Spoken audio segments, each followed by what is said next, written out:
we can pray. Okay, let's kneel for prayer. Dear Father in heaven, we are thankful for the Sabbath hours that are coming here soon and other places that already is the Sabbath. And we're thankful for the time that we have to study together, to open your word, to look at things in your word that are now unfolding to our understanding, things that angels have desired to look into. We know that this is all about the work that Christ is doing in the heavenly sanctuary as our minister, mediating the merits of his salvation, of the blood that he shed upon the cross. And we know, Lord, that all this is to change us, to make us to be like Christ in character, so that we can reveal his character to the world. So we pray for each person. We know, Lord, that we are sinners in need of your mercy and grace, and we do not deserve the things that you are doing in our lives. But we are thankful. We know it's because you love us and care for us. Be with us now as we study together. Be with us in our discussion. Help give us understanding minds and hearts, and give me words in the things that I present. Help me to organize these things so that we can understand them in a simple way. Thank you for hearing our prayer. We pray this in Jesus' name. Amen.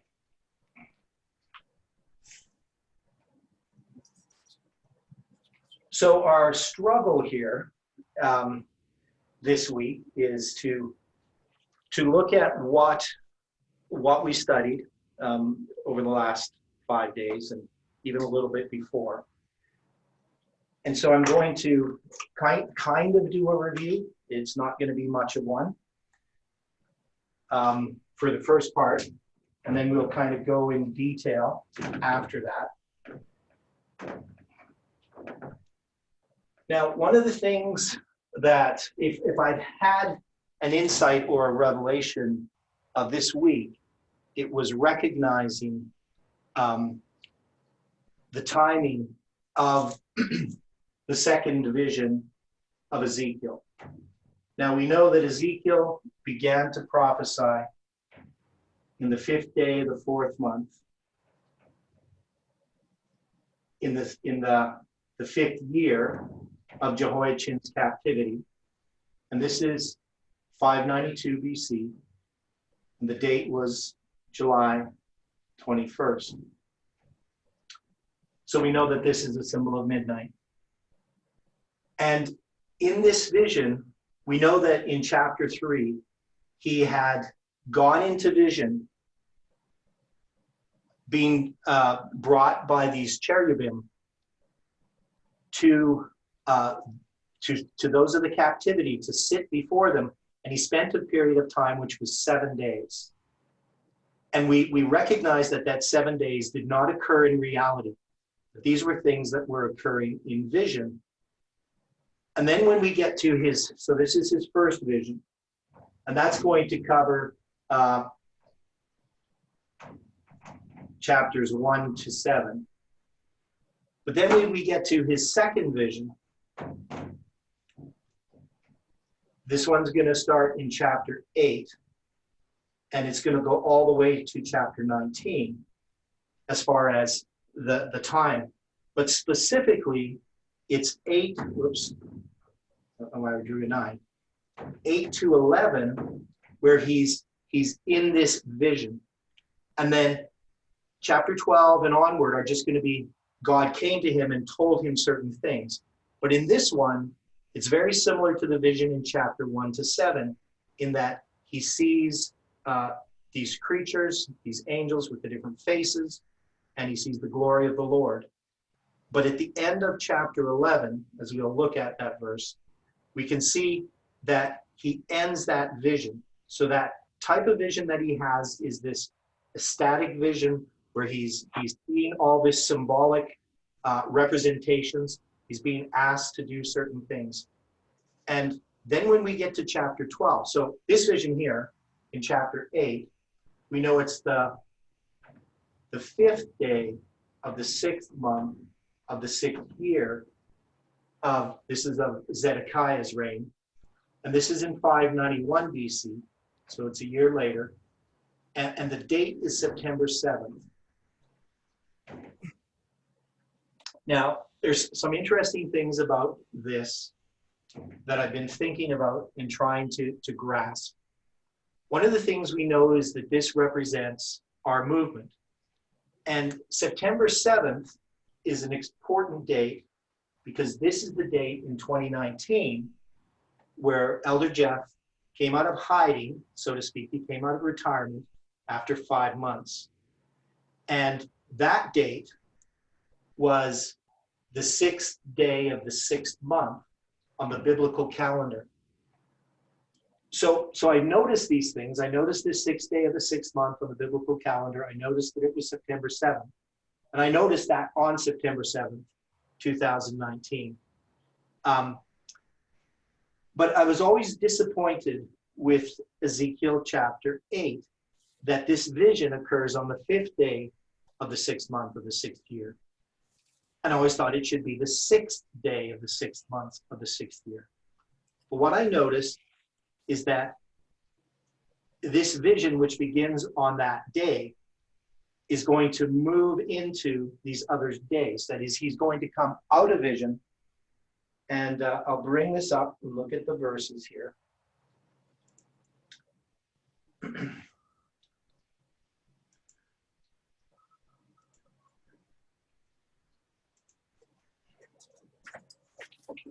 Now, I know this is a review for many people, but some people may not remember this. Now, just to go back to 8 verse 1, it says, it came to pass in the 6th year, the 6th month, in the 5th day of the month, right? So it's the 5th day, 6th month, 6th year. It's written backwards from how I wrote it there. And he's going to have this angel take him by the lock of his head. And that's in verse 3. He put forth his hand, took me by the lock of mine head, and the Spirit lifted me up between the earth and heaven and brought me in visions of God to Jerusalem. And so we know he goes to Jerusalem and he's going to see the abominations. So we went through all of that. But the point is, this vision carries all the way to chapter 11. And in chapter 11, it says,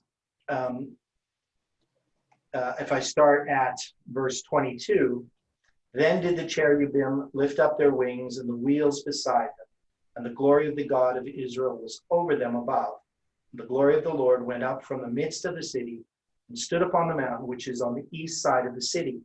And afterwards, the Spirit took me up and brought me in vision by the Spirit of God into Chaldea, to Babylon, to them of the captivity, so that the vision that I had seen went up from me. And then I spake unto them of the captivity, all the things that the Lord had showed me. So, and we know that here, when it says he spake unto them of the captivity, in chapter 8, verse 1, you can see, he says, as I sat in my house on the 5th day of the 6th month, the 6th year, and the elders of the Judah sat before me, that the hand of the Lord God fell there upon me. So we know he's sitting among the elders of Judah. And so this is in Babylon. So this actually occurs. He's there on that day. He's in his house, and he has this vision. And this is 24 days into his lying on his right side that this occurs. So all of this is occurring in this vision. So at the end of chapter 11, when he comes out of this vision, he's still in that day. So he's on the 5th day of the 6th month. Now in chapter 12, we're making an assumption. And the assumption is that the date that he gives in chapter 8, that everything that is spoken to him or that he sees in vision goes with that date. We can't prove it, but it's not an assumption that we just make. It's an assumption that many people make because he dates his visions. And so after he goes into this vision, it would be like Ellen White being in vision, where she's in a prayer meeting or something, and she goes off into vision, and then afterward she would recount to the people what she saw in vision. And this is what Ezekiel did. And now we know that the next few chapters are things that God is going to tell him to say. So they're not going to necessarily be things that he saw in that vision. They're just going to be things that he tells Ezekiel to do. So when we get to chapter 12, unlike in chapter 3, where he has that 7 days that he sits there and we don't add it to that date, in chapter 12, we do, because he's actually doing this and he's telling you that he's doing these things. And so he's going to be taking his stuff out of his house. So he's preparing his stuff as if he's going to be removing. So prepare thy stuff for removing. That's chapter 12, verse 3. He says, remove by day in their sight, and thou shalt remove thy place from thy place to another place in their sight. So, and we parallel this, that he's doing this to illustrate what's happening in Jerusalem, or what's going to happen in Jerusalem to Zedekiah. That is, Zedekiah is going to go into captivity. And we also parallel this idea with what we would see happen with Nazi concentration camps. Jeff, do you have a question? Just saw your... Oh no, I forgot to mute it. Okay. So Nazi, when people would go off into Nazi concentration camps, they would get their stuff together, thinking that, you know, they needed all this stuff. They would get their valuables, they'd have their suitcase, they'd have some family photos, jewelry sewed into their clothes. But of course, by the time they got to the concentration camp, all this stuff would be taken from them. But this is just human behavior. When you know you're going to go into captivity, for some reason, you get your stuff, you gather it together because it's valuable to you. And this is what Ezekiel is doing, showing how people prepare to go into captivity. Now, we know that Zedekiah does the same thing, and he escapes. He tries to escape. So this is illustrating what happens to Zedekiah later on.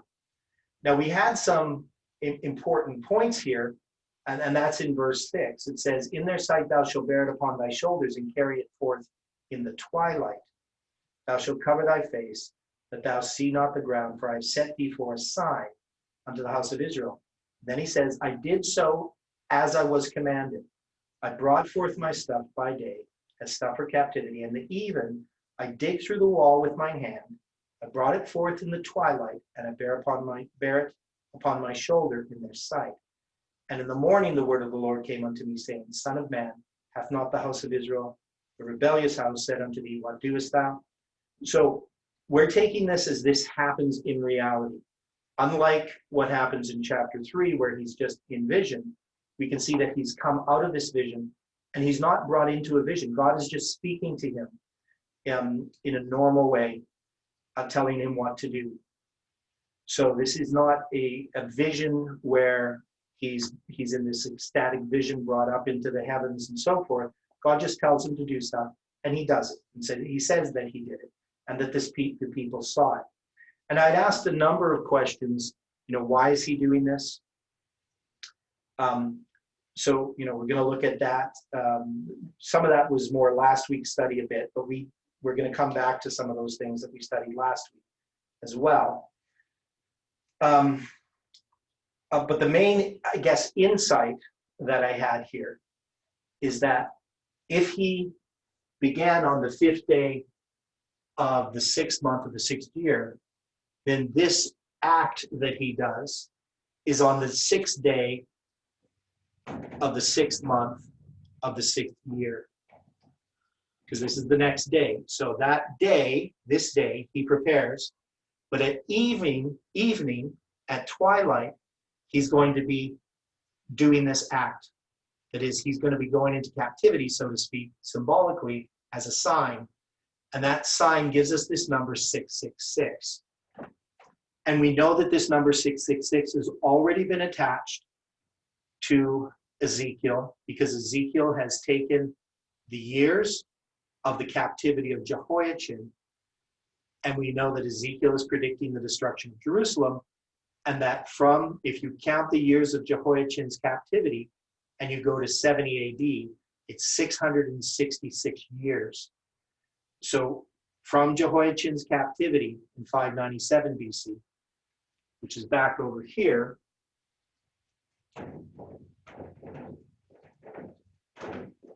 and we know that this was March 16th, 597 BC. But when we count from there, 597 to 70 AD, that's going to be 666 years. So this symbol of 666 is very profound in the book of Ezekiel.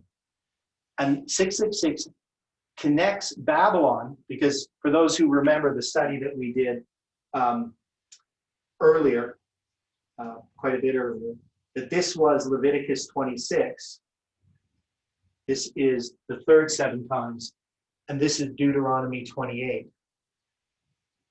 So Deuteronomy and 28 and Leviticus 26 are those sieges are connected by 666 years. So Jehoiachin's captivity. So it's very profound. Now, where this leads us is to understand the connection with our history. Now, some of this, as I try to go through this, I realize you have to hold a lot of things in your mind to sort it out. And so some of these things, some of us are familiar with, but some of them, they start to get a bit cloudy. But if we look at our movement, we know that this symbol of September 7th is important. It's part of a structure. It's a part of a chiasm. And that chiasm we call the midnight chiasm. It connects the events that happened in 2018 with what happened on November 9th and September 7th. And it's a chiasm that moves into 2020, January 11th, 2020, and it connects to the Levitical chiasm, which is March 27th. So I'm not sure if everybody remembers all those details. But this becomes a pretty profound truth as we begin to look at this. We start to see that God is showing us something here in Ezekiel that we have to understand because it explains the time that we're in. Now, one of the things that we see in this history is that this is about the image of the beast test. Now, how we fit this in, I've tried different ways to try to understand it, and I'm not sure that I fully understand it. But we're going to look at some charts that Florin, who's a Romanian, had made. And I don't understand everything on his charts. One is we have a hard time communicating because he's using a translation program, I think, at times, which sometimes translates things very oddly, as you know, if you ever try communicating with a translation program. So I don't necessarily understand all of his ideas. And I do need some more time to look over his chart and to study it. And I think we're probably going to spend a bit of time as we go through Ezekiel, because he's dealing with all of Ezekiel. So he has studied Ezekiel all the way to the end. And so his chart applies to later chapters of Ezekiel that we haven't yet studied as a group. And some of them I'm familiar with, some of the things he's talking about, but some of them I hadn't really thought about. So, we're going to need time. But here, I want to look at how he laid out these dates and try to understand how we would lay these out in our lines. Now, we know that this 6 day, 6 month, 6 year obviously is a symbol of the image of the beast. It's the mark of the beast. And we know that it has to do with Sunday Sabbath issue. And we know that that's the history that we're coming to right now. We also know that we're Ezekiel, that Ezekiel is typifying snow, and snow is typifying this movement. So in trying to understand that, we have to lay down a number of different lines on top of each other, and we have to do it correctly. We have to understand what we're doing. And it's not something that we have to manipulate in some way. We just have to be, I think it's something that's straightforward. It's just that it takes a lot of thought. So it's not something that's really, really complicated in the sense of, that we have to use some kind of philosophy or something. It's just very straightforward. It's simple on the one hand, but it's involved on the other hand, because it takes so many different lines. So we're going to look at Florence charts here that I sent in the email, but I also have them here on my computer. So that's helpful. So I'm going to put them up on the screen. Now I'm going to look at this chart here, which we already looked at.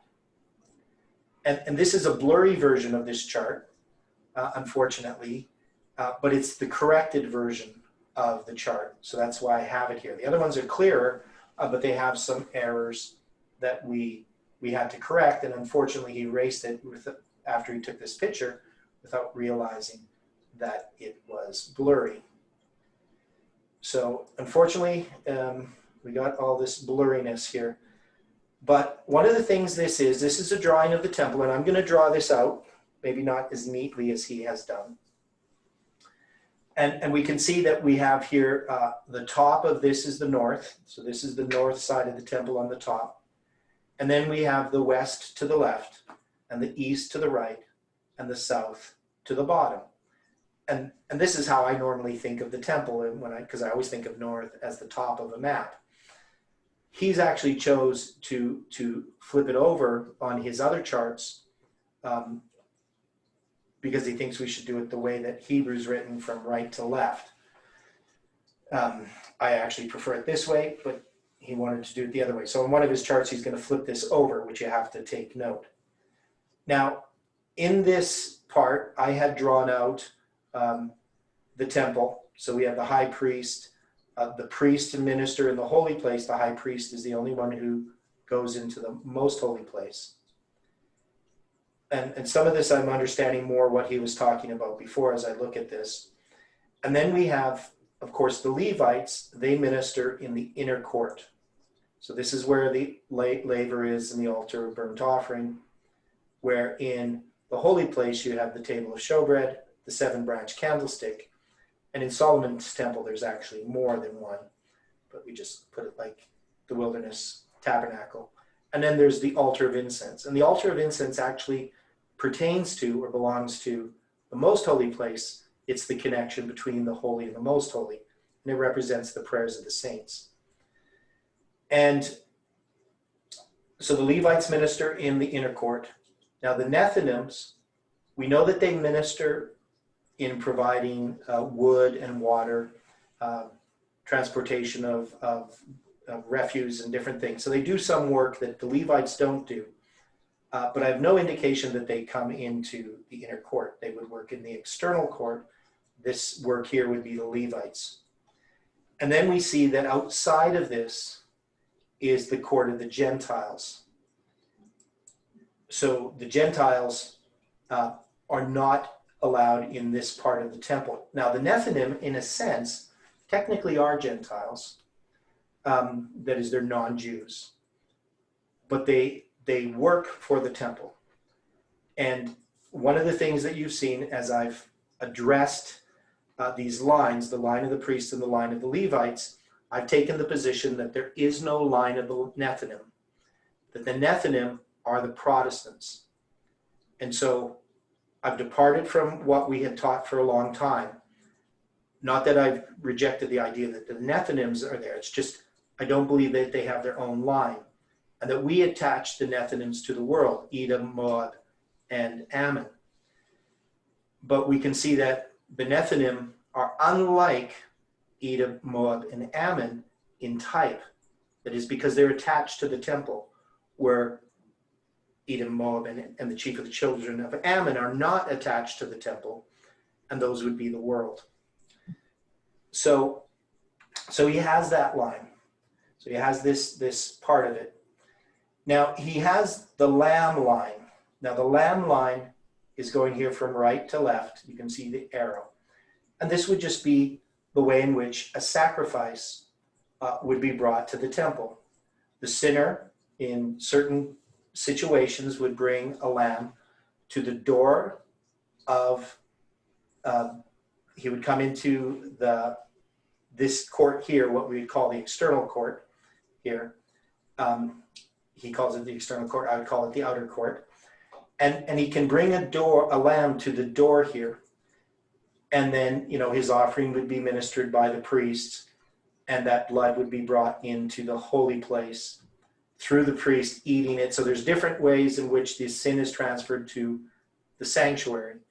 But we know that on the Day of Atonement, the high priest would go in and cleanse the sanctuary with blood from a lamb that had no sins confessed upon it. So here the sins are going to be confessed upon any sin offering. But on the Day of Atonement, the Lord's goat that has no sins confessed upon it. And after the sanctuary is cleansed, we know that the priest comes out and then confesses those sins upon the scapegoat. So this is pretty standard Adventist understanding, though it's been rejected by many, many people for quite a long time within Adventism. Now, if anybody has any questions, feel free to ask questions. But anyway, that's the standard way in which we understand the sanctuary. Now, what he's done here is he's put the line of Christ into this. So he has the outer court, he marks as 4 BC. And I'm not sure if that's the 10th day of the 7th month. I think that's what's written there. So this would be when Jesus is born. Now, I think that Jesus was born probably, I don't put him as born on the 10th day of the 7th month. I put him born a little bit earlier, at the beginning of the 7th month, on the first day of the 7th month. I think the date that, logically would be the end of September, about September 30th, 4 BC. But we would mark that then with, in that line of Christ, it would be the time of the end. So that's the birth of Christ is the time of the end, just like 1798 is the time of the end and 1989 is the time of the end.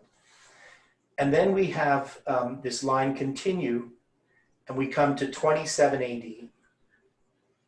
And I have a hard time reading this, but this is when Jesus is baptized, and he has a number 3 there, it looks like, so I'm not sure what that means. But this is the baptism of Christ in 27 AD. And then you're going to have the cross is, of course, symbolized by the brazen altar, and he puts that as 31 AD. And then you have Pentecost, which would be symbolized by the laver, is also 31 AD. And then you have the door of the holy place. Maybe I should zoom in a bit more here. It's still going to look blurry, though, when I do. So if it looks blurry, it's just because the picture is blurry. And so Pentecost is here. And then you're going to have on the 10th day of the 7th month, the stoning of Stephen. And that's going to be marking this door here. So the door to the temple lines up with 34 AD. So that's how we've done it.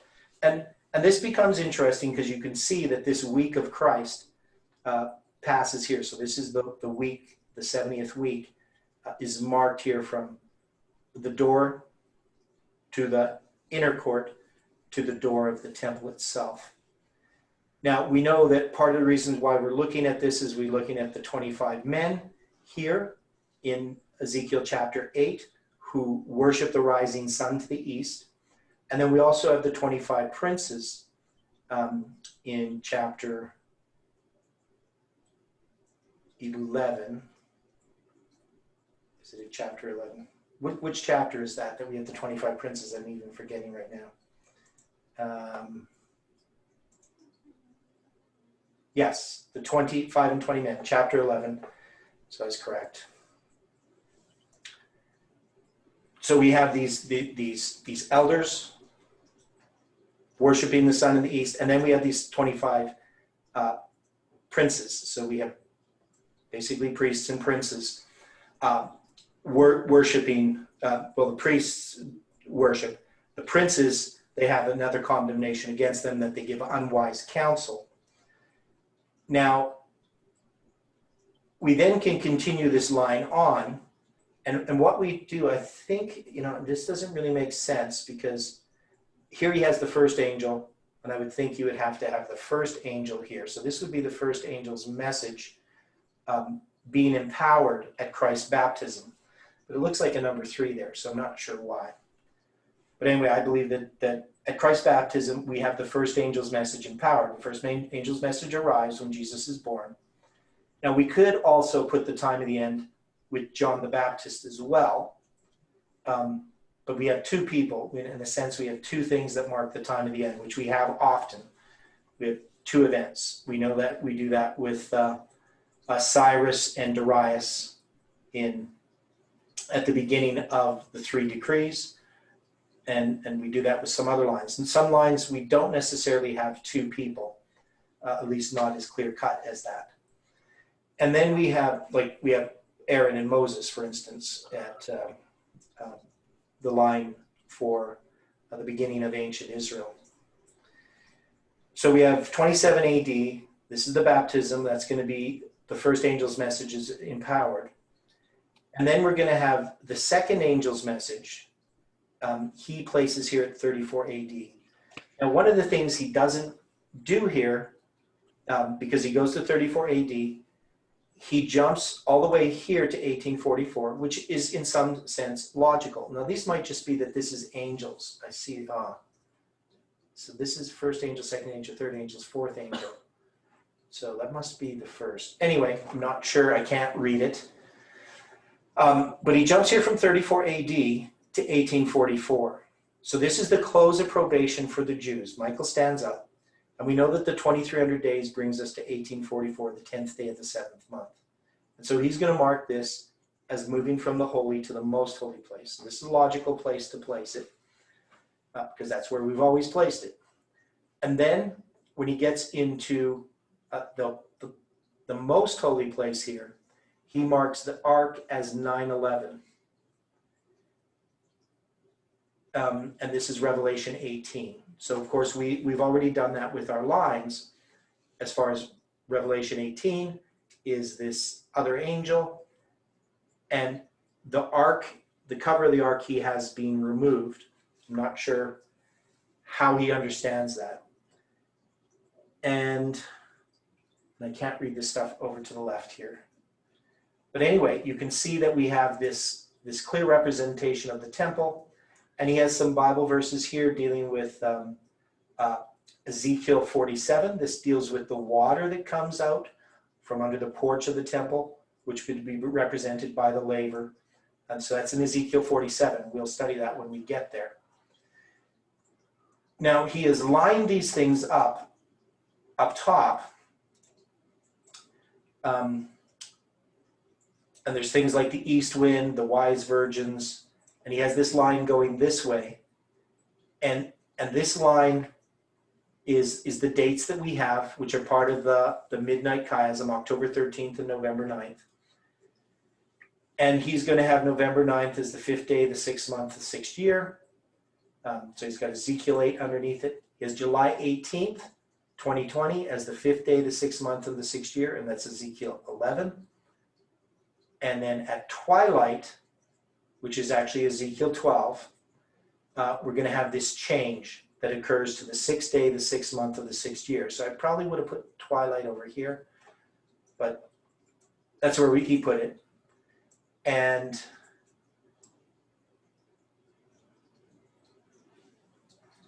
it has TN of Jesus, I think. Not sure what that means. I can't remember now. And so he has some Bible verses here, Ezekiel 46, Ezekiel 42.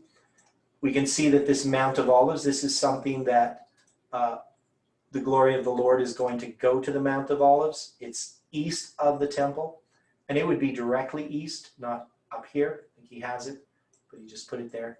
And he says it's Sion, which it isn't. The Mount of Olives is not Mount Zion. The temple is on Mount Zion. So I'm not sure about some of the things he put in the chart here. And he's got the tree of the knowledge of good and evil, and he has the tree of life over here. So he has all this, these different things that he's added. He's also added the cubits of the water, which is in Ezekiel 47. And he has some interpretations of that. So I don't understand everything here that he's done, but it's more this center part, trying to understand these lines, and then trying to understand these dates. Now he has put them this direction rather than the other direction. So I'm not sure which is what he's thinking here and how he's lining them up. But we need to understand these dates, how we would apply them. So any questions about this chart that I've shown you here? People have studied, is there anything you've noticed about it, anything that you would question or try to correct? Maybe it's just too obscure still to have comments on it. You'd have to look it over a little bit more. Yeah. And you know, I know that charts and visual aids can be very, very helpful, but sometimes they can become, if there's too much on them. I used to do advertising, you know, visual advertising in like newspapers. And I always suggested to clients that they need to make the ad as simple as possible. Don't put too much information in an ad. Catch a person's eye, get them to phone you. Put the contact information. Because if you put too much information, people just don't read it anyway. And so having a chart like this that has lots of information, there's actually a number of studies that are placed here in this diagram. But I'm going to look at some of the other diagrams that he has. And so let me see here. I have them just. So this one, this is the one with, we had studied the movement of the glory of the Lord. And he's doing this for us. So I'm going to zoom in. Whoops. Zoom in a little bit. So hopefully you can see this. Now, if we go back to Ezekiel 1, he's at the river Kibar when the glory of the Lord is mentioned. So it's Ezekiel 1, verse 28. And then he's going to be carried to Tel Aviv, and he's going to sit there astonished for 7 days. So this doesn't happen in reality. It happens in vision. So it doesn't change the external dates. And then in 8 verse 4, the glory of the Lord is going to be seen at the north gate. And then the glory of the Lord is going to move to the porch. That's Ezekiel 10 verse 4. And then it's going to move to this gate here. And you can see this is, he has the 25 church, 25 state here, the altar, the laver. So you can see where we're moving in the temple, in the inner courtyard. Then he's going to come to the gate of the inner court in Ezekiel 10:19. And then in Ezekiel 11 verse 23, the glory of the Lord is going to rest upon the Mount of Olives. And then he has here Ezekiel 11 verse 24. He's going to then be carried. Ezekiel, so this eye represents Ezekiel. Ezekiel is going to be carried back to Chaldea. And this leads us back to where he was at the beginning in Ezekiel chapter 1. So even though Ezekiel 1 to 7 and 8 to 11 are two different visions, they're tied together because both of these visions have the glory of the Lord attached to them. And Ezekiel is moving to these different locations in vision. So the significance of that, I don't fully understand. I just know that it's significant that we understand that this is occurring. Now, all these different things happen in vision at these different places. So in Ezekiel 8:4, for instance, when he's at the north gate, that's where he's going to see every man in the chambers of his imagery, with worshiping the things, all these creeping things and animals and that are portrayed upon the walls. Obviously, when you have the men that are going to be worshiping, it's between the porch and the altar. So he has them here at the porch, but it's basically just right before the porch that they're going to be worshiping the rising sun. So we have all this movement, we have all these things that happen, and it's something that we're going to need to take time to absorb in our personal study as we go through Ezekiel. And so we noticed this movement was important. Now, if we look up here in his chart, he's going to have, here he says Ezekiel is Sardis, Daniel is Philadelphia, Jeremiah is Laodicea. I don't know if I necessarily agree with that. I'm not sure what that means in the context of the last three churches. So he has some indication or something that he thinks about there. Now, what he's done is he's put this timeline here. So this is the timeline going from Jehoiachin's captivity to Ezekiel's first vision, similar to what I've drawn on the board. And then Ezekiel 8, and then Ezekiel 11. So Ezekiel 11 doesn't move to, it's in Ezekiel 12 that he moves at twilight, but he also does come in the morning. So it says at twilight. So at twilight, at the end of the 5th day of the 6th month of the 6th year, he's going to move into the next day, which would be the 6th month, the 6th day of the 6th year. 6 days, 6 months, 6th year. So I'm not sure why he put this as Ezekiel 11 and why he put twilight there, because I wouldn't have done that. I would have said Ezekiel 11 is this vision that's on the 5th day of the 6 months of the 6th year, but I wouldn't put twilight there. I would put twilight over here. Now, the next day, the morning, we can see obviously it's another day, but it's actually at twilight when the days change. Now, he's also put above these dates, 2300, 2300, 2300, 2520. So I'm not sure why he's doing that. He tried to explain it. I didn't fully understand. Now, one thing that he does do, so I'm gonna write something down here that I think is important that not everybody understands regarding these lines of prophecy. And I'll come back to this again. I'll write this back again. But we know we have some prophecies that end in 1844. Now, two of them, of course, we're very familiar with. One begins in 457 BC, and that's the 2300 days. And then, of course, we have one that's in 677. And that is going to be the 2520 for Judah.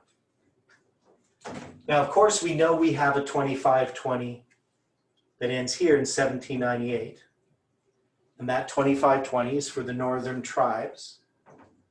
So this is 723, Hoshea's captivity, and that's going to end in 1798. So that's a 2520. But there is another prophecy. Well, it's not a prophecy per se, but William Miller understood that if you go from, and I believe he had 606 originally, but it's 607. And this will bring you to 1844 as well. And it's the 2450. And that is simply, it's 50 times 49. So it's 50 Jubilees. Jubilee cycle is 49. 49 times 50 is 2450, because 50 times 50 would be 2500.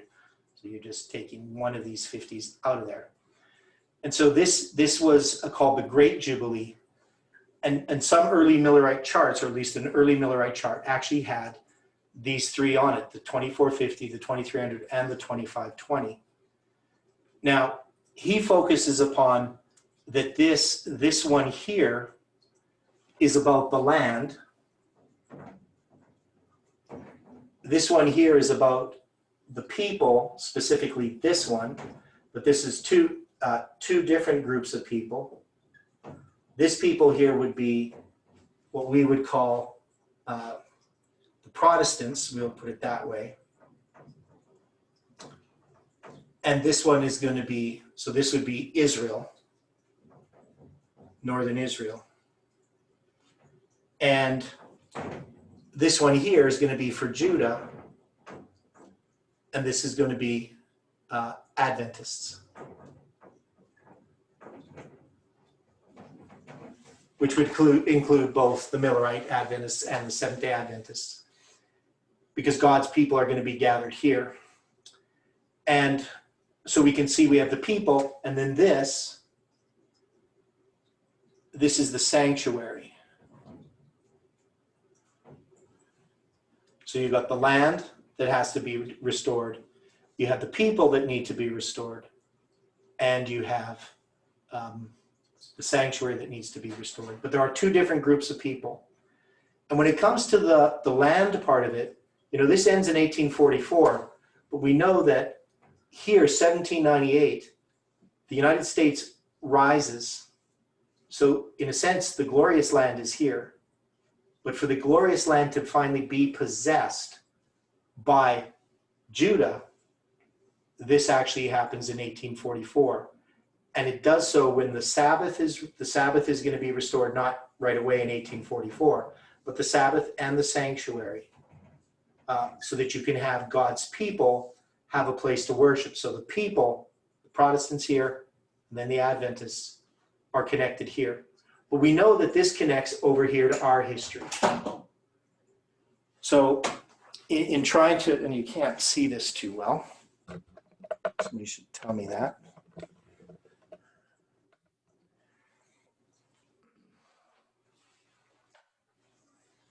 So we know that these are the things that we need to understand about these lines, that there are, these prophecies are important. It's part of Millerite history. It's not often well understood by us.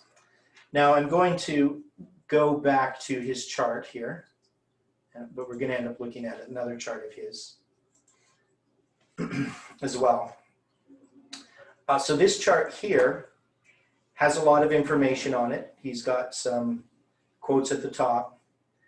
There's also this issue that he tries to address that I don't fully understand what he's talking about. But this is Jesus' lines that we saw before. But he's going to talk about the Mikdash and the Kodesh.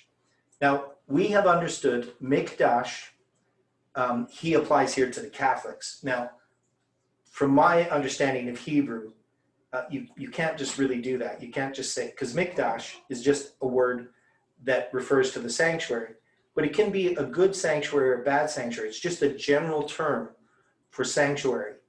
It's based on the word Kodesh. Kodesh means holy, and Mikdash is something that is holy. So it has holy in it, but it's just a general term that refers to some kind of temple. It could be a pagan temple. It could be a God's temple. So Mikdash can apply to both. But Kodesh only ever is used to refer to God's temple. So and Mikdash can refer to an earthly temple, but Kodesh you never use Mikdash in connection with a heavenly temple. It's always Kodesh, God's temple. So, and I know this has been studied in this message. I'm not sure why he's applying it in this way.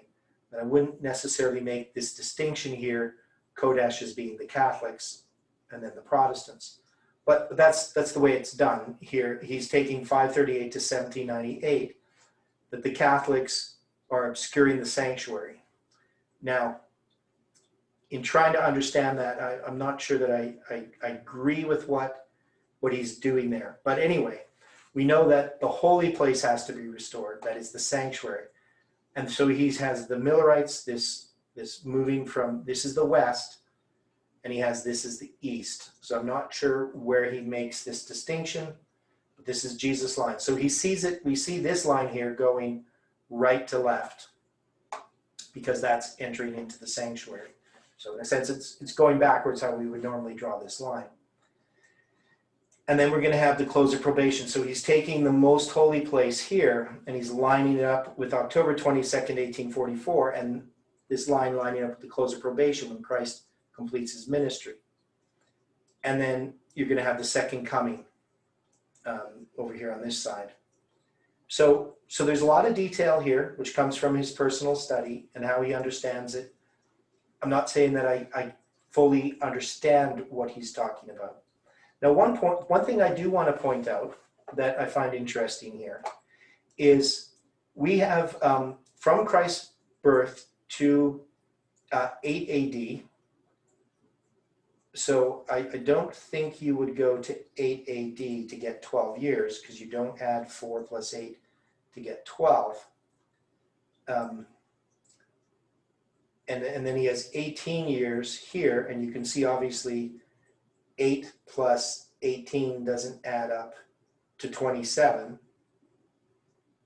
Or 18, so 8 plus 18 is 26. So this should be 9 AD. And that's just because he's not taking into account the 0 year. But anyway, this is when Jesus, now he says the 10th day of the 7th month. This actually would have been a Passover that Jesus came when he was a child.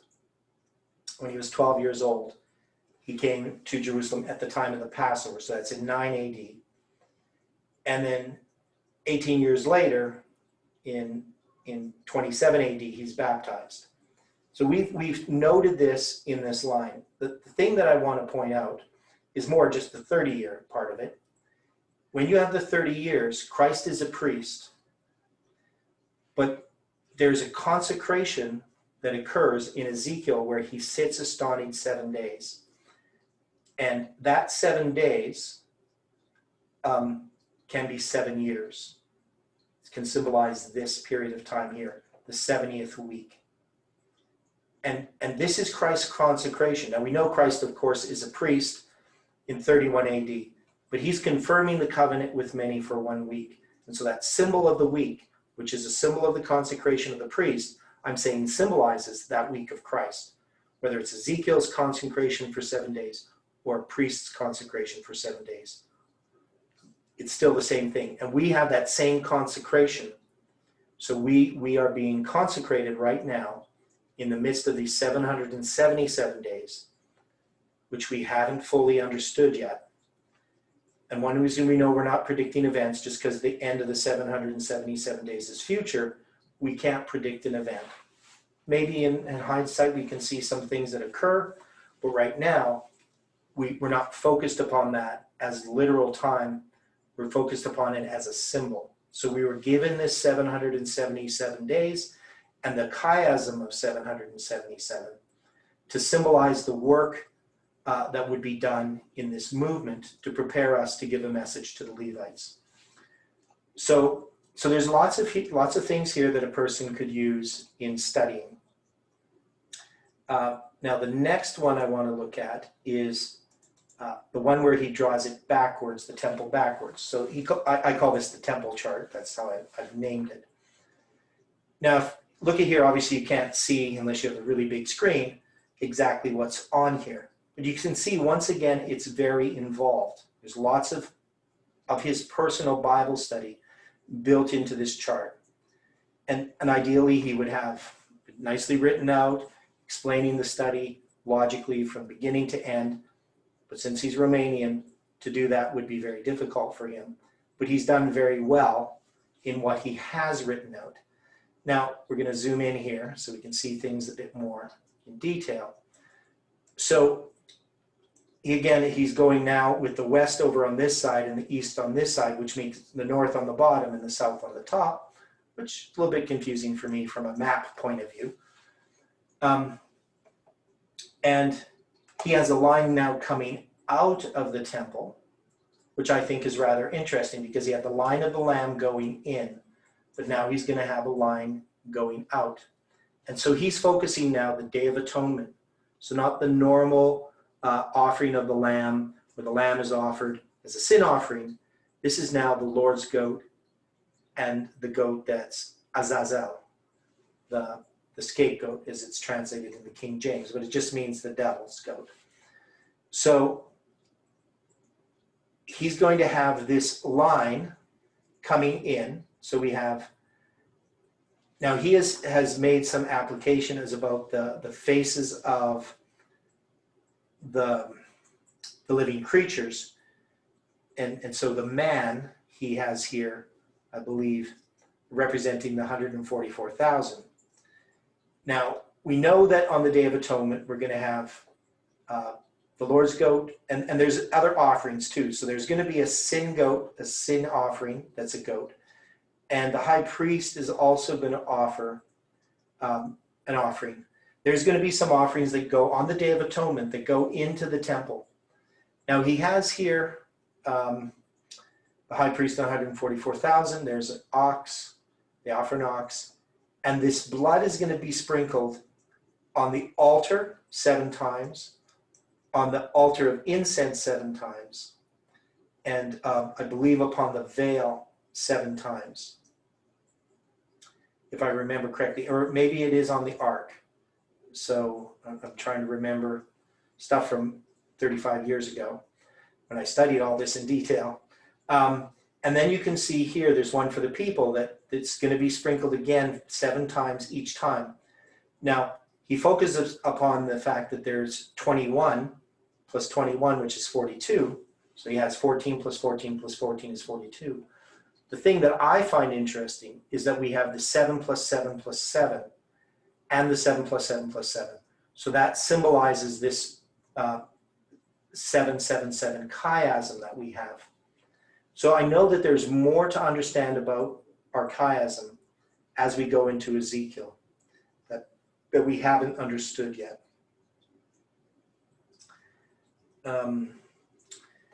So that part of it is interesting, what he's done here. Now he's using Moses' tabernacle here, as he says.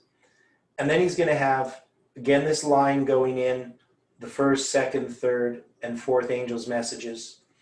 But he's lining them up with the line of Christ, and then he's lining them up with our line. So the empowerment of the first angel's message at 9/11. Now midnight here, he has, so he has midnight, 9/11, I'm not sure why, midnight Christ, Sunday lost. So this is the Levites, Nethinism. So he's trying to put different lines in here. So I would sort of have a contention with him on how he's trying to do this, but he's still trying to fit these things in. And so he has question marks sometimes regarding these things. So he's just, how do I understand it? He's asking that simple question. Now, in this one, of course, he doesn't deal with the 6th day of the 6th year of the 6th month, because he does it on the other chart. But I think you sort of need to put those charts over top of each other and look at them. So those are just some interesting insights that we have. I want to go back to some things in Ezekiel and try to illustrate these. So in Ezekiel, I just want to point this out again. So we have at the end of chapter 11, he comes out of vision, and then in chapter 12, he's dwelling in the midst of a rebellious house that has eyes to see and see not, ears to hear and hear not, for they are a rebellious house. And then he's going to remove his stuff, right? And there's this symbol of twilight. So I want to deal with the lines a little bit, and I need your help because I don't have the answers to these things. So I want some input as we go through this. And try to understand where we are. So let's go to the whiteboard, and I'm going to try to work it out. I haven't actually tried to draw this out yet, so this is like the first time drawing it out, and I don't know if I know the best way to do it. But one of the things about this symbol that we saw, maybe what I'll do is I'll draw the big line first, or maybe I'll draw the line of the Levites. So we know this is the line that Jeff has always used for a long time. I shouldn't say always, but he's used for a long time, where we have 9/11. So once we had 9/11, and we have over here the Sunday law, we know that we have these 2 waymarks. So this is since 2016, I guess. we have midnight and the midnight cry and the Sunday law.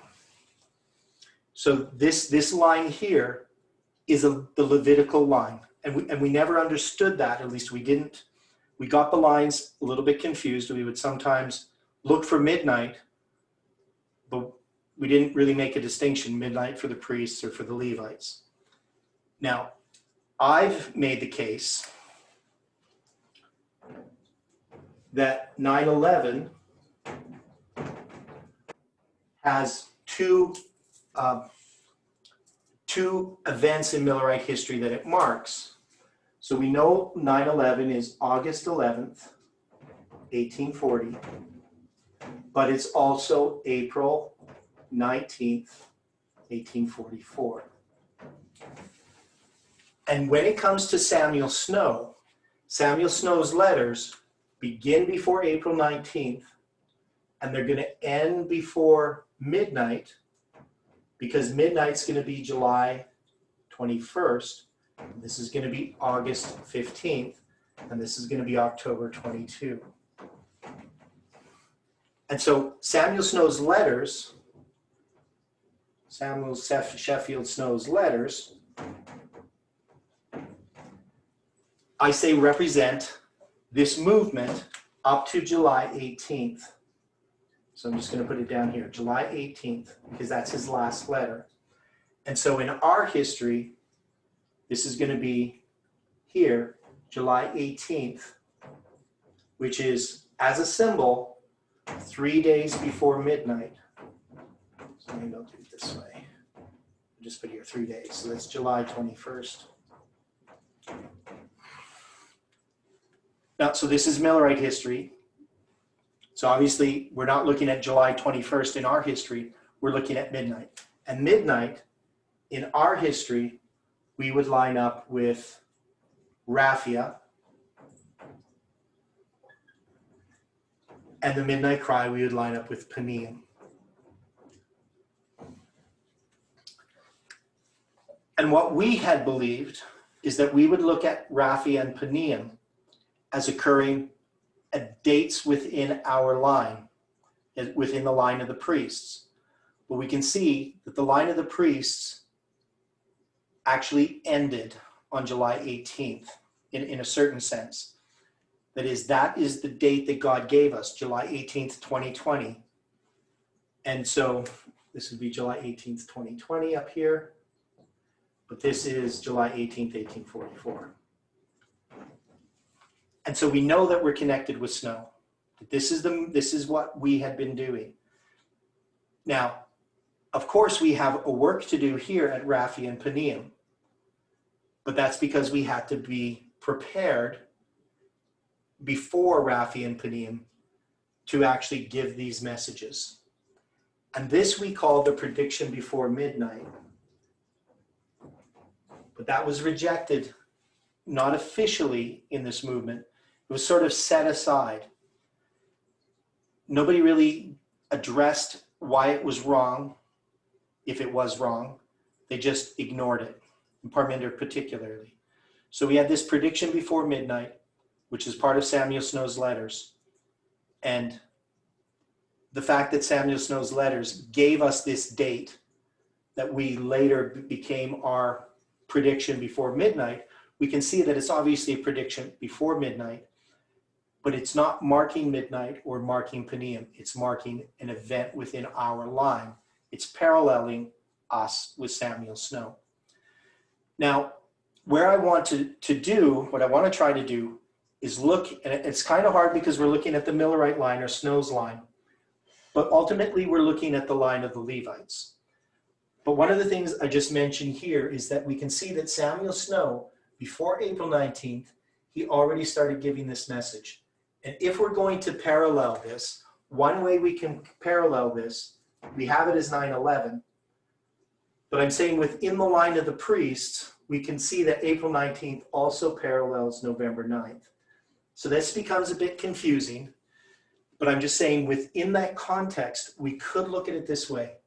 But we also know that this represents Samuel Snow is giving a message before April 19th. And that first disappointment happens And Samuel Snow says it's going to be a disappointment. This movement, before November 9th, said the events you're looking for on November 9th are not going to happen. And then Samuel Snow, in his letters, he's pointing to this date here, October 22nd, 1844. So he's pointing to an event, but he's also going to be disappointed. So we can see that this is connected to this. So even though we have July 18th lining up with Samuel Snow's letters, and his fourth letter confirming the covenant, we can also see that Samuel Snow eventually was disappointed here. Now, so there are some differences that we see when we look at Samuel Snow's line, because he is now typifying this movement. And when we put this into our line, this is actually the line of the Levites. This isn't the line of the priests. The line of the priests doesn't have Raphi and Peniam. These are singular events, and these events are still future.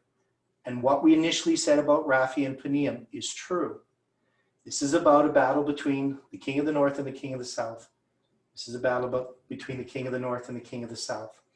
And this comes from Daniel 11. So this is true. What was presented in January of 2017 regarding Raphi and Peniam is true.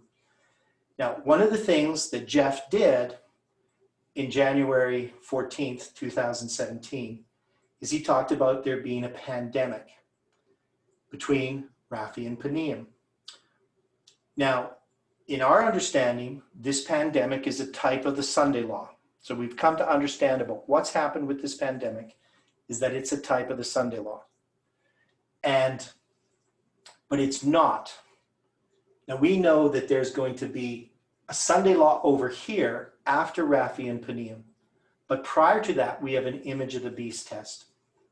And what we saw happening in our history between November 9th and July 18th up here was a pandemic, right? So this is that pandemic. But that pandemic is typifying something which is going to happen on a larger scale. So even though this pandemic happened, and it's basically a large scale because it's a pandemic, but it's typifying something else that's going to happen on a large scale. And that is the image of the beast test and ultimately the Sunday law. So we know that that image of the beast test is going to be occurring here between Raphi and Peniam. That there is Sunday laws that are occurring, not the Sunday law that we think of, but basically precursors to that are occurring in this image of the beast test. So once again, the state is going to come in and make demands upon people, and people are going to accept it. How that's going to be manifested, I don't know. But remember, this is the line of the Levites here. This is still future.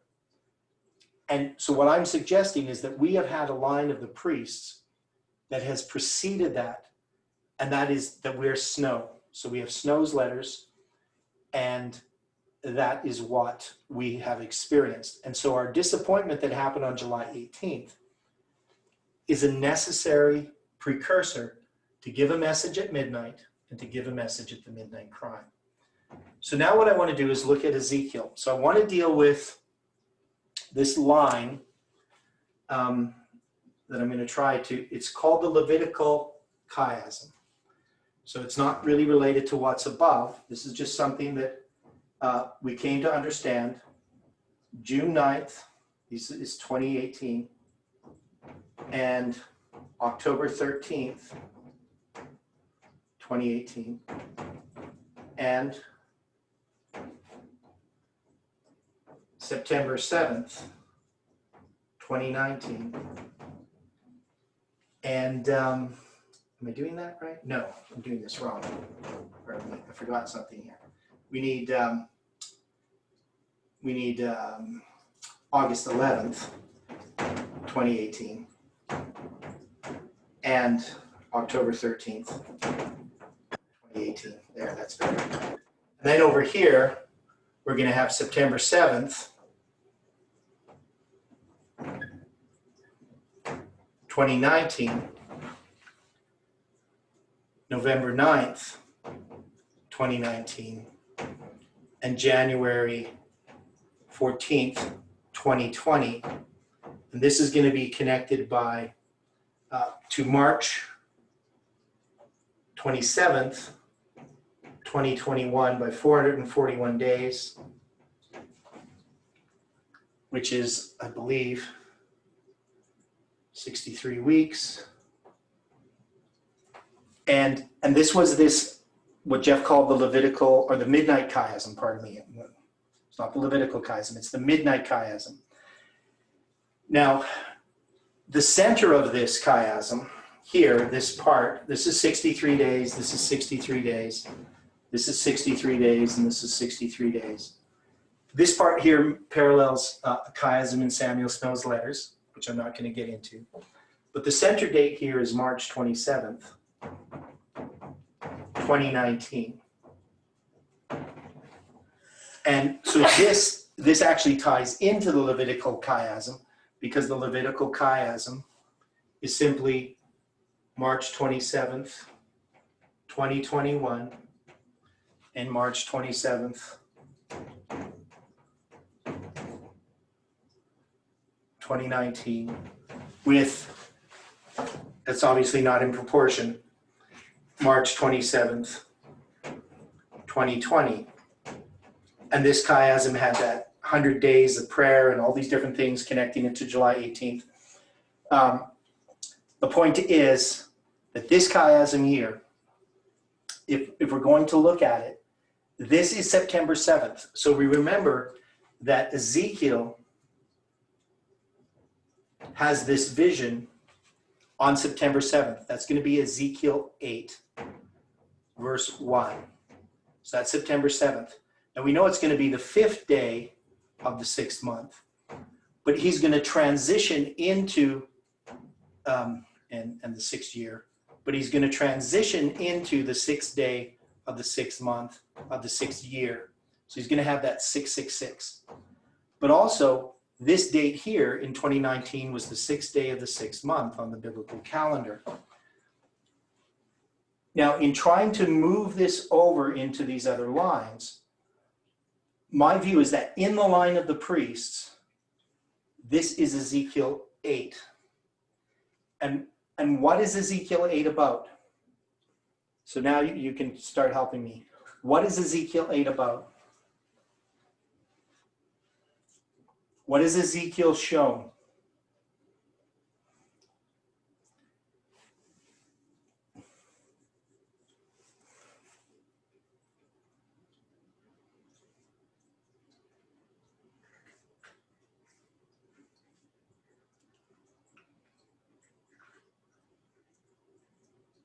Okay, what's Jeff shown on September 7th, 2019?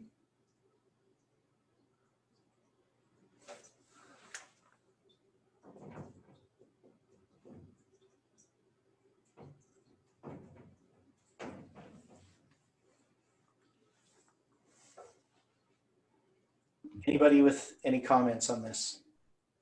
Ezekiel 8 is the 4 abominations. Okay. So what was Jeff shown on September 7th? He obviously... Abominations. What's that? Abominations. The abominations, right? So we can see that within the line of the priests, we can make an application of Ezekiel chapter 8, verse 1, which is September 7th, 591 BC, with September 7th, 2019. And they're both connected with the 6th day of the 6th month. This one happens to be the 5th day of the 6th month, but it's going to move into the 6th day of the 6th month in chapter 12, which is still part of that whole part of Ezekiel. So it's a continuation from Ezekiel 8 to Ezekiel 19 is all that same revelation. Right? It's the same date, though it moves into a different day in chapter 12. He just doesn't tell us that directly. He doesn't give the date, the 6th day of the 6th month of the 6th year, but it's the next day. So it's going to be the 6th day of the 6th month of the 6th year. So if I was going to make an application of Ezekiel, because who is Ezekiel?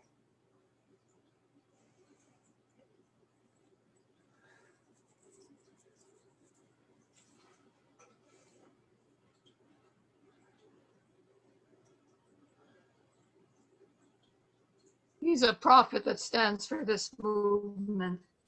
Okay, but specifically now, who is Ezekiel? Who is Ezekiel on September 7th, 2019? Well, Jeff. Okay, Jeff, but he's a person, and we know that a person, Ezekiel is representing this movement, and Jeff just happens to be the head of this movement. So Ezekiel is representing what Jeff does on that day, which is to point out the abominations. Right? So we can see a parallel with Ezekiel and this movement.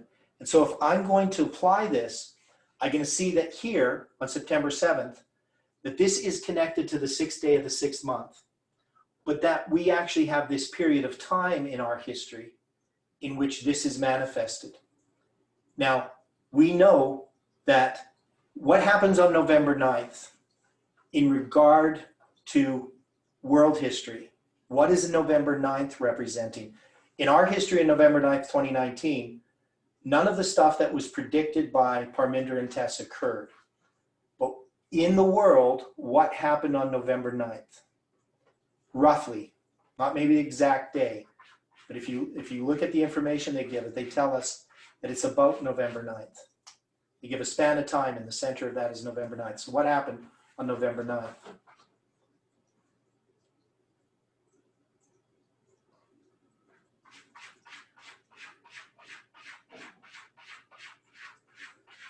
Anybody know what happened on November 9th, 2019 in the world that Parminder and Tess never anticipated, but Jeff did?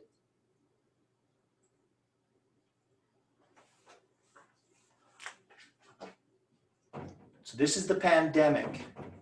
They traced the pandemic to the beginning of November in 2019. That's when the first infection occurred. Now, it's not exactly November 9th to the date that we can, because they can't pin it down, but they give us a span of time and they put November 9th as the center. And the pandemic is what? What did we say the pandemic is a type of?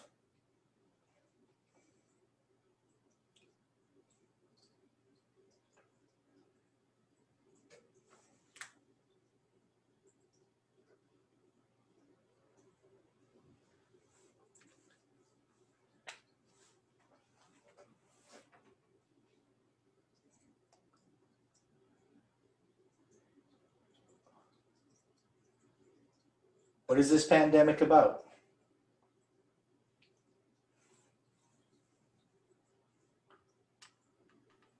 The plowing of the world. It's about the Sunday law. It's a type of the Sunday law, right? And so we can see that here in this symbol, 6 days, 6 months, 6 year in Ezekiel, September 7th, and then we have this 63 days to November 9th. And so this date here, even though it didn't fulfill what Parminder and Tess said it would fulfill, it actually fulfilled everything that all of the types pointing to it said it would fulfill. One is we know it was a separation in this movement, that this was a close of probation for the false priests, that after November 9th, the false priests could not then repent and come back into the fold. Now, I'm not saying that individuals couldn't. I'm talking about in a general sense. Because where individuals are concerned, they have different amounts of light and so forth. And there may be individuals who after November 9th came back. But I'm saying as a symbol, the false priests in this movement, that basically that movement is not going to come back into this movement. Right? The people involved, the organizational structure, they're not going to repent and now accept all of the light that they rejected. It just won't happen. Maybe for individuals it might, because of God allows for that because of individuals' personal knowledge. But you're not going to see that movement turning back to the truth. It's going to go further and further into darkness. So we predicted, at least I did, that it would be the close of probation for the false priests. We had a lot of other things that the movement thought it was going to be, but I didn't think it would be those things.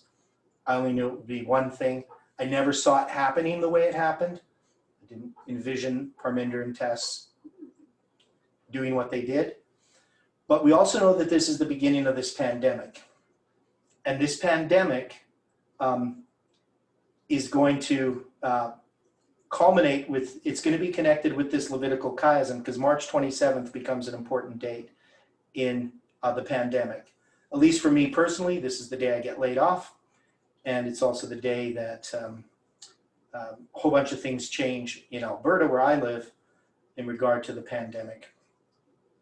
But we also have this structure, and I'm not going to go through all this structure because there's lots of things about it, taking these dates, writing them as American dates or European dates. You get this date if it's a European date by adding them up, and you get this date if it's an American date and you add them up. So I'm not going to draw that out. But the point that I'm trying to make here is in Ezekiel, is that we have this movement, and this movement has gone through something, and I make the argument that this movement is a typical movement, that it's the line of the priest is a typical line, just like Samuel Snow's letters have all kinds of symbolism in them when they're published, when they're written. And in our line, the dates that occur are dates that happen in this movement. They're not letters. So we didn't have letters that were written. But we do have things like camp meetings, just like they have in Millerite history. But mostly it was just these dates regarding these predictions that ended up creating this structure. And so this was something that connected us with Samuel Snow's letters, because again, this is actually a chiasm in Samuel Snow's letters. If you go from his first letter to his June 22nd letter, you have this chiasm, which I'm not going to draw out. But this is just more evidence that this movement is typical, and that what we have experienced is something that's still going to be future on the line of the Levites.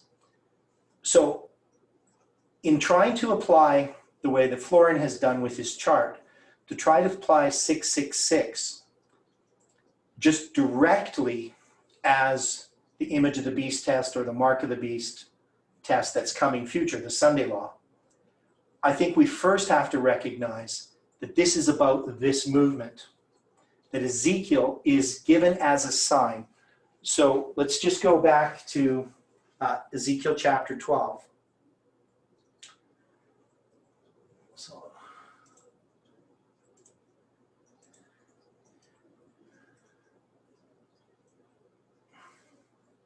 and we see this here repeated.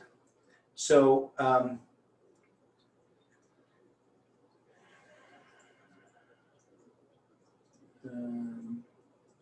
so in verse 6, he says, I have set thee for a sign unto the house of Israel.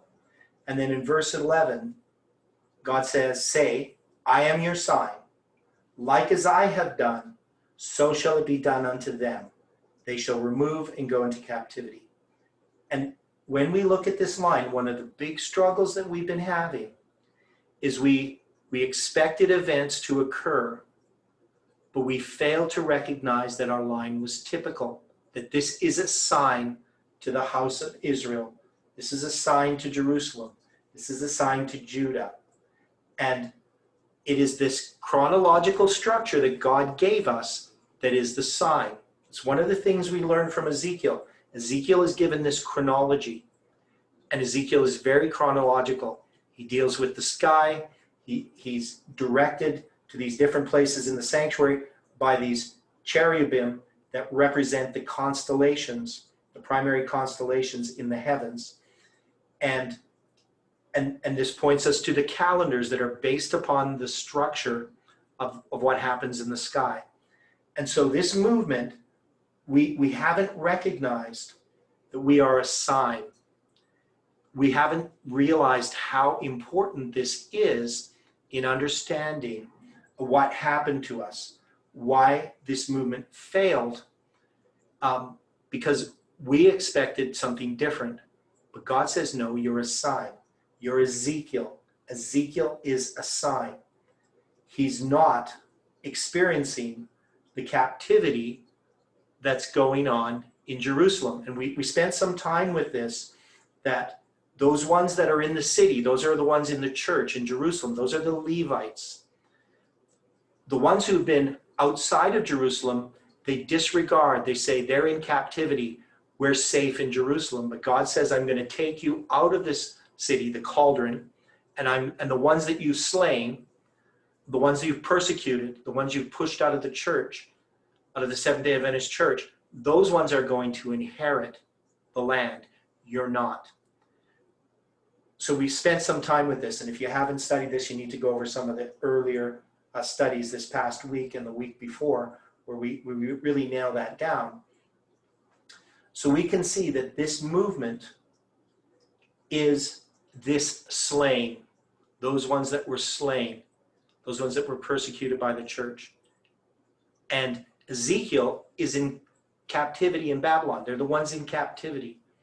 And there's these promises that are given to the ones in captivity, which would be us, that the ones who are going to go into captivity aren't going to receive those promises, because they're going to be cast out of Jerusalem. And Jerusalem is going to be filled with those that have been mistreated by the church.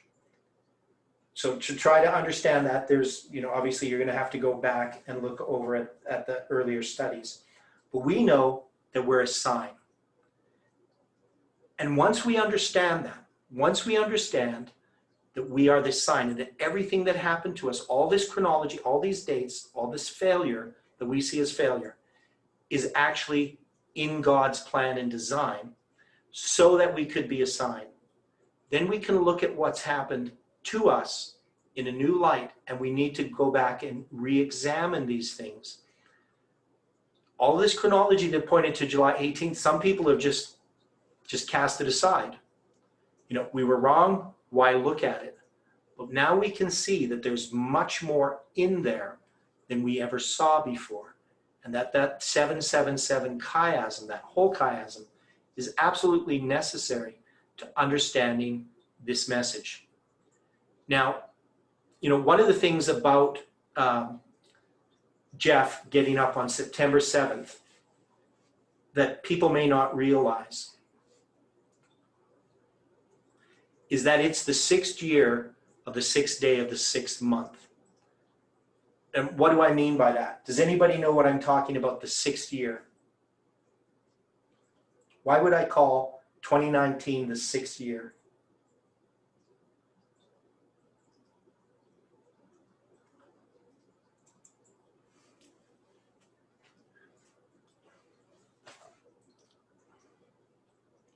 Any ideas? What's the first year of the 777 chiasm? It starts on December 21st, 2012. Well, what's the first year of it from a point of view of the Mayan calendar, let's say? Has anybody thought about that? So I'm going back to stuff that we did a couple of months ago. So I'm going to erase this up here. So we have this 777 chiasm, which is parallel to this chiasm here. So this is the chiasm of the midnight chiasm. But we also had another chiasm. So I'm going to put this 777 chiasm here. I'm going to do it like this, where we have 777 days, 777 days. You're going to have a period of time here. So this is going to be 777 days. So it's not really in proportion, but I'm just drawing it like that. And we're going to have a centered date here. And this centered date is going to be June 22nd, 2017. And we have a year that's going to begin here. This is December 21st, 2012. Well, what's beginning here? What's the date? Anybody know the Mayan date? This is the day the world was supposed to end, right? And this begins a new Mayan year. And if we go through and we look at the years that are going along, we'll find that this date here, September 7th, 2019, is in the 6th year. and even if you looked at it from a biblical calendar point of view, it's the 6th year, the 6th day, the 6th month. So the 6th day, 6th month, 6th year, just as this is. So this is another way in which we look at it, because another simple way is you'd look at the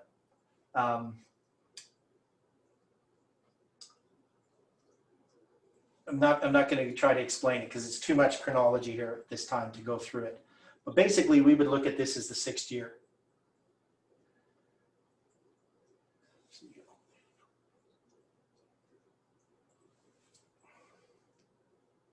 And I'd have to break this year down, just where it is. The 7th year is going to begin after September 7th, because the 7th year is going to begin on this, just look at it this way, on the first day of the 7th month, because this is a fall to fall year that we're dealing with here in this. So this is the 6th year, the 6th month, the 6th day. Now the point is, here we have this chiasm that we need to understand, because this chiasm is about this movement. Just as we had Samuel Snow's letters, and we have this chiasm, this midnight chiasm, we actually have another chiasm, this one here, right, which ends December 25th, 2021. Now, we're not predicting an event on this date. Right? This is November 9th. And 777 days before that is September 23rd, 2017. This is 2019. And this is significant, and all these dates are significant. I'm not going to go into them, write all the dates down. But the point is, we have this period of testing here. This is our period of consecration from November 9th to December 25th, 2021. It's symbolic. We don't need to have an event here for this to have meaning, because we've already had events that have given us all of these confirmations of these dates. So these dates in the past matter. This date in the future, we don't need to predict anything, because it exists as a symbol. And we showed that with the date of August 13th, 2022, that it exists as part of a structure symbolically, but we didn't need to predict an event on it. And I don't think we need to predict an event on December 25th, 2021. It has symbolic representation, and after December 25th, we might recognize something internally within this movement that occurs. And just like with the March 27th, 2021, but we can't predict events because we have no idea what they mean. We're in this period of consecration. And so Ezekiel goes through that. His is 7 days, ours is 777 days. So I know that's a lot of information, but I want you to think about Ezekiel. I want you to think about Ezekiel more as you start to look at it, how Ezekiel is representing this movement. Now, he's going to be giving a message regarding the destruction of Jerusalem, and we'll see that when we get to it in chapter 20 to 23, and then the siege is going to begin in 24. And what I think I can show now in how that we've gone through Ezekiel is we can show that he's snow, and he's Snow's letters, but he's also going to be Snow on July 21st, 1844, and he's also going to be Snow on August 15th, 1844. And this movement is going to fulfill that role. But Ezekiel has done all of these things as a sign, and we're going to see that he's going to do more things as a sign. There's so much in Ezekiel that as I start to look through it and I start to make these connections, that when Jeff said in 2016 that a lot of light is going to be coming from Ezekiel, that was really an understatement. Ezekiel is everything to do with who we are. It's this book that has been neglected by Seventh-day Adventists. Ellen White tells us some things about it. She says, for instance, chapter 8, 9, 10, 11, and 12, these things need to be studied upon our knees. There's things there for us that are going to rebuke us and prepare us to do a work, and we're not prepared to do it yet. We're not consecrated. Any thoughts on what we've studied? I know I wanted more participation, but you guys are quiet.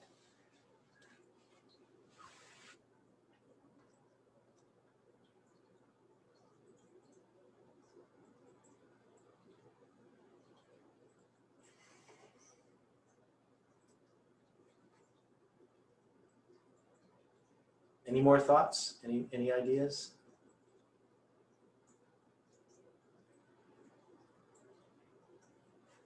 I know there's some chat stuff I didn't read. January 11th, 2020. Didn't I put January 11th, 2020? Oh, I don't know why I wrote 14. Yeah, January 11th, 2020. January 14th is 2017. And 9/18/20 is Rosh Hashanah.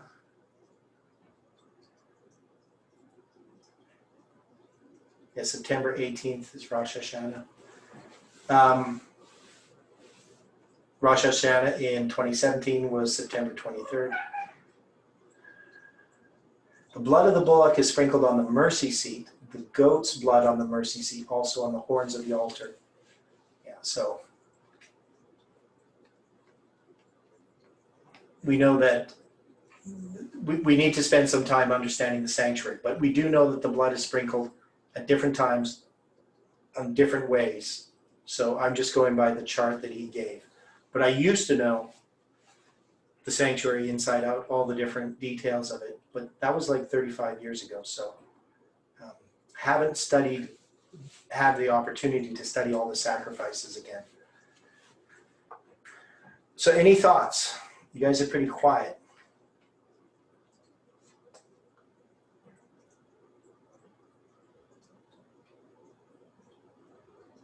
Okay, it's lots to think about. Dwight, do you have anything to say?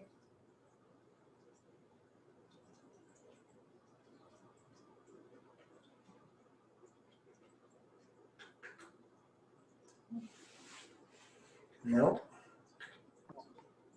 I'm having problems being able to say anything. Sometimes the computer's allowing it, and sometimes it's not. Okay. Well, I can hear you now. Okay. So I've been going through a lot of this as far as different points on this with the calendars. Yeah. Getting this in Ezekiel, especially looking through this on Ezekiel 8 and then where it is in Ezekiel 11 and 12. Mhm. Now, you gave a reference here a moment ago about the Ellen White passage where she makes the statement that Ezekiel 8, 9, and as you said, 10, 11, probably 12, Yeah. should be read upon our knees. Mhm. But one of the points that she makes is this is a prophecy. Mhm. So if these chapters represent a prophecy, then they were being written more specifically for our time than they were for the time in which they were written. Right, which is one of the things we see about Ezekiel, that there's a lot of things in Ezekiel they don't really apply to his time. Well, I've been looking even further into a couple of portions in Ezekiel 8, Mhm. and I'm just having to really consider what is being said here, because it's possible that what Ezekiel wrote was giving a prophecy on the Omega movement. Right. So- That's, to me, if I'm going to make that application, the way that I would look at it is I'd say that what happened with the Omega movement, and I've said this even before we were studying Ezekiel, even when it first happened on September 7th, or at least right after that, is I recognized that what we experienced is what we're going to experience in the Seventh-day Adventist Church. We're going to see people turn 180 degrees that we thought were Seventh-day Adventists. And we're seeing that happening, that the Adventist Church is following the exact course that the Omega movement followed. But we can see even more clearly then that if this is as a type or as a sign, it's telling us that what we experienced in this movement is a sign to the church. And it's something that we give. Our history that we're going through has been public, and it's a sign. That's agreed. Yeah. Now, the part that I'm referring to directly is Ezekiel 8:14. And this is the one where you have the women that are weeping for Tammuz. So it was, what was intriguing me was to look at in depth a couple of other points, because if this is a prophecy and we have women weeping, Yeah. then that is churches, not just a physical female. Yes, though I did make a more literal application to represent, to some degree, women, but yeah, definitely it's churches. Okay, but when you take a look at, and you're better than I am, but they're weeping before the door of the gate of the Lord's house, which is to the north. Right, and we learned that was that gate was the altar gate. That's where the animals would come in for certain types of sacrifices. But why is the word that is used there, H6828, why is it also given the translation as being hidden or dark? So you're talking about Ezekiel 8, 8:14, 8:14. and take a look at the word that was being used to denote north. Right, and so that's the word north, which we understand to be the left hand, right? Because it's basically the same word, but properly it means hidden, that is dark, used only of the north, as a quarter, gloomy and unknown northern side, so forth. So we have this word that means hidden and dark, and your application of it is? Now, we have these churches that are crying over a situation, but they're doing it, they're looking to something that is hidden. In other words, it is not something plainly revealed. Okay. Well, and the idea of north is that when the sun goes down, it goes into the north. It's kind of an odd concept, but just how they sort of think of the sky, because that's where the sun is at night, is in the north. But that's why they get the word dark. That's why it's applied to the north. Part of the reason why I'm struggling at this point, I was reading in the final chapters of Ezekiel where it speaks of the gates and names the gates in the new city. Now, it intrigued me because the New Jerusalem, according to Ezekiel, is going to be 12,000 furlongs on all sides and in height. Now, what's the number of a furlong? The number of a furlong is 220 feet, right? Okay. 220 being a number of restoration. But the gates that are to the north in the new city are Reuben, Judah, and Levi. And those are obviously not hidden. So here he's given a vision in Ezekiel 8 where this to the north is something that is obscure. It's hidden. So my question and what I'm trying to wrestle with is, why are they weeping over something that is hidden? Yeah, I don't know. See, I don't know if I would just make that jump just because it's word hidden. I don't quite understand your reasoning of why you would make that application. But I'm looking more, instead of literal language, I'm looking at symbolic language. yeah, but see, I would just look at it, you know, I understand what you're doing, but I'm just saying, I don't know if I would need to take the word north and then look at that it means dark or hidden and then apply dark or hidden to it. I would just look at all the things that the north symbolizes.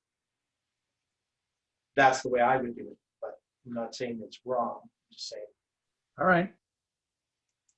I wouldn't necessarily do it that way. Now, just dealing with these furlongs, when we get to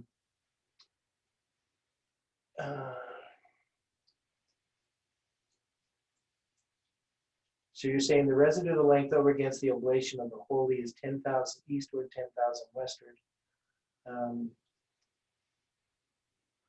In Ezekiel, where did you get the furlongs? I know in Revelation it talks about 12,000 furlongs. Did you find that in Ezekiel as well? Ezekiel 48:31. Okay, 48:31. Okay. Cool. So in Ezekiel 48:30, and these are the goings out of the city of the north side, 4,500 measures. And the gates of the city shall be after the names of the tribes of Israel, 3 gates northward, 1 gate Reuben, 1 gate Judah, 1 gate Levi. Now we had, yeah, this is interesting because we haven't got there yet. And I, you know, in reading this in the past, I never had enough background information to try to interpret this. But one of the things that I know about Ezekiel's temple is that it's more the contrasts that are important than what he says. It's the contrast to Solomon's temple and other things. It's all the changes, the things that are different that matter. But I've never taken it as the Jerusalem, the New Jerusalem temple or the New Jerusalem city. I've always taken it more as a symbolic city, not a literal one. But yeah, because you're going to have Reuben, Judah, and Levi on the north. And before we had on the north, I believe it was Dan. And now they're going to have on the east, Joseph, Benjamin, and Dan. So this is different than the layout that was in the original layout. So Then the tabernacle. yeah, the tabernacle. So this is really interesting. I mean, I know when we get there, we're going to find lots of things. And, you know, and I'd like to jump ahead and jump all over the book. But, you know, but I don't see the 12,000 furlongs. There's other measurements that are being given here. But in Revelation, you do have the 12,000 furlongs. So anyway, there's just lots that we're going to have to look at. But anyway, I thank everyone for the study. So this is, you know, it's gone on for a bit here, and there's lots that we've learned. Some people left the study probably because they're tired.